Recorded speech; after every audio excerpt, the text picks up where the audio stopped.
En principio todavía no hay elementos para que la causa se caiga. Se van a agarrar así. A ver, es un movimiento muy fuerte que ha hecho la justicia. Bonadío, Stornelli, digamos, una causa que se caiga de estas características, me parece que en el futuro podría complicar mucho tanto al juez como al fiscal si avanzaron sobre una causa sin demasiado Yo, abogado sustento. defensor, vos me llevás a mi protegido, Sí. o a mi representado, por una agenda que no se puede peritar, yo te hago caer la acusación. Sencillo, porque le vas a pedir al juez que la perite. No va a poder. La pericia caligráfica. La pericia caligráfica, no va a poder. Le vas a pedir al juez que determine la data de ese manuscrito. Tampoco va a poder. Bueno, a ver, Entonces le va a decir, ¿y entonces? El fiscal Stornelli consideró el otro día que era posible avanzar aún sin la aparición de los escritos originales. Cuando se empiecen a romper los empresarios. Exactamente, por eso también es muy probable que ayer haya aconsejado, y después Bonadío lo terminó confirmando, la posibilidad de que sigan detenidos, es decir, que no le dé la excarcelación como han pedido muchos de ellos el fin de semana. Aparece ahora uno de los empresarios hablando de la posibilidad de declararse como arrepentido y empezar a contar. Goicoechea, así que fue titular de la empresa Isolux, una empresa española que hizo obras en la Argentina. Básicamente lo de Goicoechea está vinculado a una obra de la mina de Río Turbio, de la generadora de Río Turbio. Es una empresa española de Goicoechea. Dejó de trabajar ya en Isolux en el 2017, pero él habló, o se supone que pagó algún soborno durante el año 2015 o hasta el 2015, y por esas razones que fue detenido. Él habló de acogerse a la figura del arrepentido. Podría ser el primer empresario que lo haga. Quizá esto sí termine siendo clave, si él habla y algunos otros empresarios hacen lo mismo, para empezar a dilucidar si verdaderamente los manuscritos, la fotocopia de los manuscritos, tenían o tienen algún asidero. Y también hay algunas medidas de prueba que se supone se van a poner en marcha, y algunas dicen que ya se han puesto en marcha, entre otras cosas, entrecruzamiento de llamadas telefónicas. Sí, claro. Y los sistemas de rastreo de los automóviles que dice haber manejado Centeno, para ver si efectivamente hizo los recorridos que hizo. Sebastián, dame un punto ahí. Vamos a explicarle a la gente de qué se trata todo esto, porque hay muchas personas. Nosotros presumimos que la gente entiende. Hay gente que mira las tapas de los diarios y dice, se declaró un arrepentido, se dio vuelta. Estamos hablando de coimas de una causa que investiga el pago de sobornos. Coimas es muy livianito. Me parece que esto va mucho más arriba, sobornos. Sobornos en la obra pública, en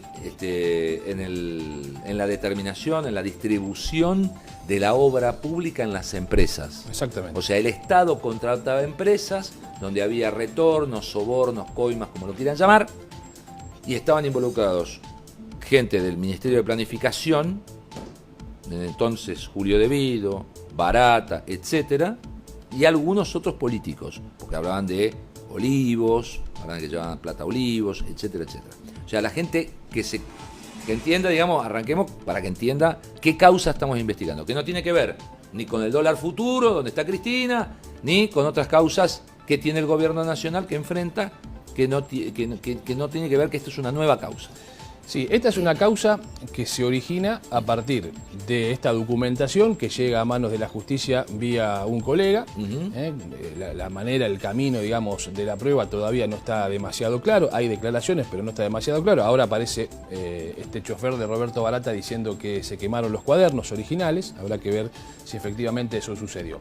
A ver, esta es una causa que, según relatan esos escritos, desde el año, si se quiere, 2005, porque él empieza a escribir en el 2005, a prácticamente el momento en el que terminó el gobierno de Cristina Fernández de Kirchner, Sí. Los empresarios dedicados a hacer obra pública en la Argentina, obra pública, hablemos de rutas, de construcciones, puentes, caminos, centrales eléctricas, también hay empresas vinculadas al rubro de la energía, aquí hay empresas constructoras y empresas vinculadas al rubro de la energía, habrían pagado durante todo ese tiempo sobornos para acceder a las obras. Y en todo caso, una vez que accedían a las obras, habría sobreprecio, es decir, se cotizarían más alto de lo que verdaderamente valían, para que vuelva la plata y para no que haya un retorno a los funcionarios públicos. Que el empresario cobre lo que tenga que cobrar y lo que excede vaya a los políticos. Exactamente. Okay. Esto se habría repartido de la forma en que está relatado en ese cuaderno de Oscar Centeno. ¿Cuántas fotocopias hay? Ahí dice $700.000. Son 8 cuadernos, de los cuadernos Gloria completos. Son 8 cuadernos, está bien. Son 8 cuadernos, pero ¿cuántas fotocopias hay? Porque los cuadernos no aparecen, pero son todas fotocopias. ¿Están fotocopiados los 8 cuadernos o están...? No, están fotocopiados los 8 cuadernos completos. Ah, ok. Están fotocopiados los 8 cuadernos. Nuestros colegas se tomaron el trabajo de fotocopiar todos los cuadernos. Lleva una caja donde contenía justamente estos cuadernos para que se los cuide ante la posibilidad de que avance la investigación y haya un allanamiento sobre su casa. Sebastián, con Gustavo Carabajal en el programa Mañanas Informadas, que conduce Federico Bisutti a la mañana en este canal, discutíamos dos posibilidades de Centeno escribiendo estos cuadernos. Yo sostengo que estos cuadernos eran su seguro de vida, que Centeno empezó a ver maniobras de tal calibre que dijo que si yo no me protejo, yo puedo morir. Vamos a decirlo con todas las letras. Sí, sí. Me pueden matar. O sea, me da la sensación que es una de las posibilidades, que Centeno haya pensado, o habría pensado, lo voy a poner en potencial, si no me protejo, si no genero un blindaje sobre mi persona, al ver este tipo de movimientos de tanta plata, me armo un seguro de vida, que son estos 8 cuadernos. Gustavo, ayer me proponía una versión más. ¿Y si estaba escribiendo para alguien superior a Barata? Si todo este redacto era para que lo que pasara con Barata y en el auto de Barata esté registrado y alguien por arriba diga, a ver, tráeme el cuadernito esta semana, a ver a dónde llevaron esto, a ver dónde llevaron esta plata, a ver con quién se reunieron, ¿me entendés? Sí. A ver, ¿qué crees vos? las dos cuestiones creo que son posibles. La cuestión del reaseguro de vida quizá coincide en parte con lo que declaró también periodísticamente su exmujer, la señora Horowitz. Ella dijo que él anotaba en esos cuadernos para en todo caso extorsionar a Barata si lo dejaban sin trabajo, claro, si le soltaban la mano. Eso, bueno, eso es una tercera versión. Digo, utilizo esto para extorsionar. Exactamente. Después trascendió que Barata le habría estado pagando a Centeno, hasta hace unos meses atrás, cerca de 30.000 pesos mensuales, aún no trabajando ya con Barata. Se supone que quizá lo hacía para que Centeno se quede tranquilo y cierre la boca. La teoría de Gustavo Carabajal es una teoría que se está escuchando mucho en el mundo de la política en estas horas. Y tiene que ver con lo siguiente. La posibilidad de que Centeno efectivamente estuviera escribiendo para alguien que le había mandado a hacer ese trabajo de llevar a Barata y que corroborase exactamente no solo los lugares a donde iban, sino el dinero. O sea que a Centeno se lo ponen a Barata, ¿vos decís? No es que Barata contrata a Centeno, sino que alguien le pone a Centeno a Barata. Exactamente. Alguien muy por encima de Barata. Muy por encima de Barata y te diría muy por encima de Julio De Vido. Es más, algunos creen que estos hipótesis, digamos, son comentarios de las mesas políticas. ¿La expresidenta? No, el expresidente. El expresidente Néstor Kirchner. Al cual quienes lo han conocido en todos esos años, yo he hablado con muchísimos protagonistas que se han sentado en Olivos, tenía la particularidad de escribir también en cuadernos y de ser una persona extremadamente desconfiada. Entonces, nadie descarta que haya sido quizá el propio expresidente el que le diera el trabajo a Centeno de controlar a sus propios colaboradores. Pero entonces hay varios Centenos, porque si fuera así, habría un Centeno con Julio De Vido, habría un Centeno con otros ministros. Es probable que los haya, no lo sabemos. Ahora, ¿por qué también esta teoría en el mundo de la política empezó a cobrar alguna fuerza? Son teorías, digamos, hipótesis. Sí. Porque la propia exmujer de Horowitz, fíjense ustedes que las declaraciones periodísticas que hace, distingue lo que según su ex marido le decía o su ex esposo le decía, de la relación con Cristina y con Néstor. Ella dijo, a Cristina la veía en la Quinta de Olivos, alguna vez la vio desarreglada, en pijamas, pero no tenía trato con ella. Con quien tenía trato era con Néstor Kirchner, lo dijo la exmujer. Tendrá que comprobarse si efectivamente Centeno empieza a tener asidero la historia de que podría haber sido una espía de Kirchner. A ver, y el otro punto es que es llamativo para un chofer que no tenga otra función que la de ser chofer, es que en las escrituras la precisión con la cual escribe montos del dinero trasladado. Yo pondría en el graph, si Curciarello lo permite, con signos de interrogación, Centeno, espía de NK, o sea, es una cuestión... A ver, es un entramado de libro y de película. Te diría que ahí el único que puede responder esa pregunta es el propio Centeno. El propio Centeno. Si efectivamente hay algo de ¿Por ello. qué escribía y a quién respondía con ¿Por qué estas escribía? escrituras? Y también sería muy interesante que Centeno responda cómo accedía a la información exacta del monto del dinero que se trasladaba. Tiene que abrir los bolsos. Y contar la plata. O alguien le tiene que decir, mira, vamos a llevar esto, vamos a llevar esto. O sea, a ver, no hay otra manera. Es decir, Salvo que viera paquetes cerrados, termosellados. sí, Si, está ve, bien, si pero- ve paquetes termosellados, tiene el número en el distintivo ahí. pero tiene que De tener cantidad. acceso al Abrir el dinero. bolso. Tiene que tener acceso al Abrir el dinero. bolso y mirá. Pero en algunos casos él relata, en los cuadernos, digamos, en estos escritos fotocopias, es decir, todavía no están los originales, siempre basándonos en esa información, él relata que llevaba a los funcionarios a tal o cual lugar, que los funcionarios Cobraban. agarraban el bolso.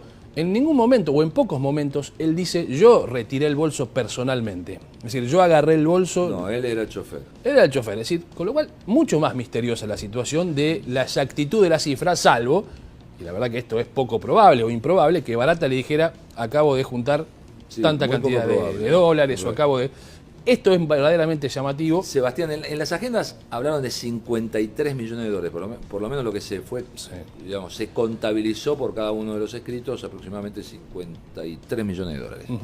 Con una proyección, decían, en la justicia de unos 200. ¿Dónde está toda esta plata? Bueno, esa es la gran cuestión.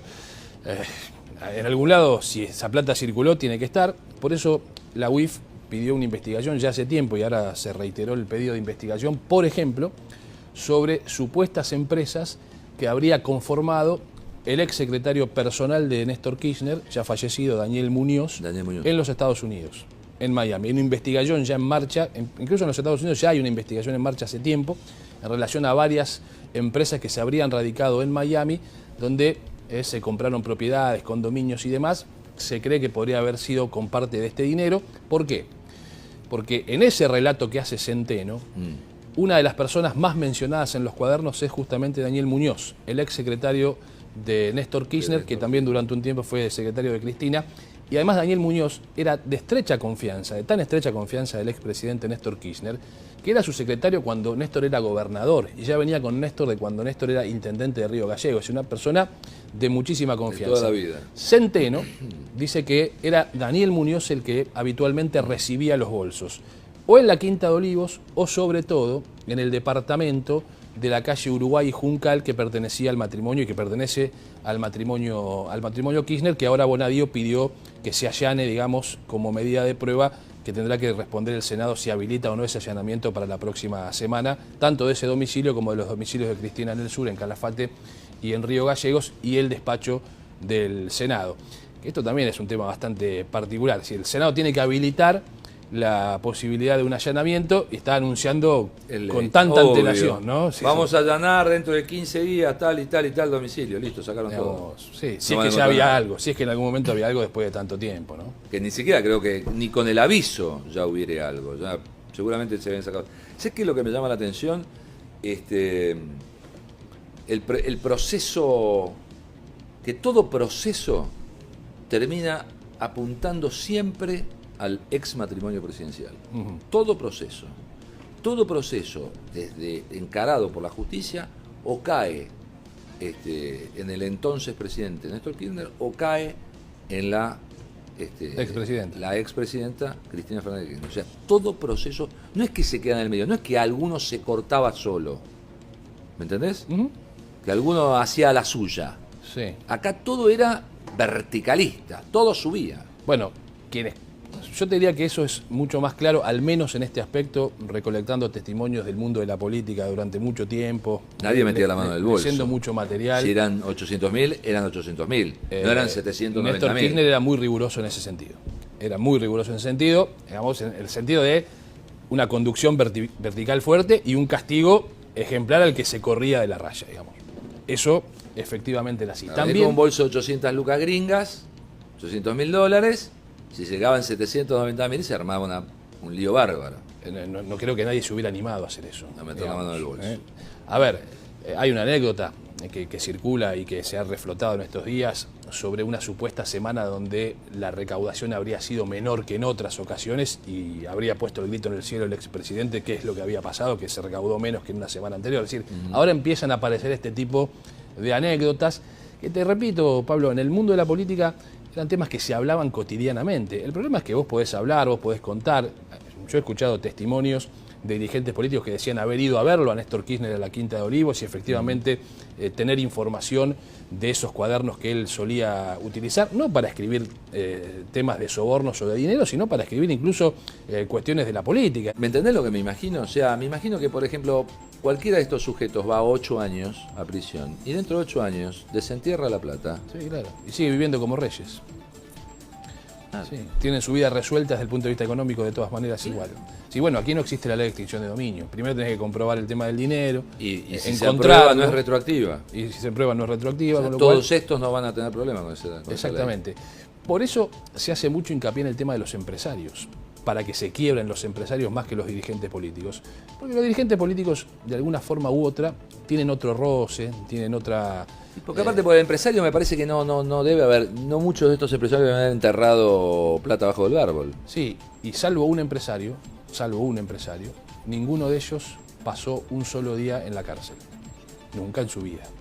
Salvo uno, Claro. que es Gerardo Ferreira. Pero no por cuestiones... No conocen la cárcel. No Cuando conocen la cárcel empiezan a hablar. Salvo Gerardo Ferreira, el titular de Electroingeniería, que conoce la cárcel por otras razones. Decime una cosa, todos los detenidos tienen que ver con la causa porque el otro día una persona me llega y me dice, necesito preguntarte algo. Yo soy una persona conocida de un familiar de uno de los detenidos. ¿Qué tanto tiene que ver? Le digo, si está nombrado en la agenda, te mandale un bolso con ropa porque se va a quedar un rato largo. Sí. Y pareciera que todos estos, digamos, en el ambiente del trabajo empresario no se lo llevaban a las familias, entonces las familias desconocen, o sea, eran carmelitas descalzas para la familia, eran trabajadores, empresarios, trabajadores, pero que no tenían información. pero no tiene nada que ver con eso. Y entonces, ¿por qué lo detuvieron? Le digo yo. Porque resulta que a Bonadío se le ocurrió, a Stornelli se le ocurrió ir a detenerlo. Paso por la esquina de fulano de tal y lo detengo por las dudas. No, algo tiene que haber pasado. ¿Todos están bien detenidos? Esta es la pregunta. A ver, en principio son detenciones en función de esos documentos y de alguna información que la justicia ha corroborado previa a decidir las detenciones. Si después son bien detenidos o no, habrá que ver el sustento de la prueba para mantenerlos detenidos. Lo que está claro es que todos estos empresarios o las empresas que ellos conducían o conducen estaban en esos cuadernos de Centeno. En algunos casos con más o menos responsabilidades. Y estos empresarios, como se dice en la jerga, los caminaron. Desde marzo hasta ahora los dejaron caminar. Claro. Los Sí. caminaron y los escuchaban. A ver qué dice. A ver. Sí, o de antes también. No lo sabemos. No lo Algunos por ahí sabemos. con relación a otra causa, pero digamos, cuando nuestro colega de La Nación le entrega la información, digo, ya no puede investigar periodísticamente más, sino que ahora es, digamos, La justicia. área de la justicia. Va a la justicia, le entrega estos documentos, ¿no? Y comienza en marzo aparentemente la investigación, en marzo, agosto los caminaron. Sí, sí, En a ver. cuanto aparecía un nombre, intervenciones telefónicas, Seguro. Seguimientos policiales para ver cómo se movía, qué es lo que hacía, qué no es lo que hacía. A mí me da la sensación de que si están detenidos es porque los vienen Sí, aquí caminando hay un de antes. elemento, a ver, tiene que haber elementos de prueba más sólidos que los escritos de Centeno, que probablemente puedan haber corroborado parte de esos escritos para tomar la determinación Igual, de... Sebastián, si no encuentran los originales. Vos decís que se cae la causa.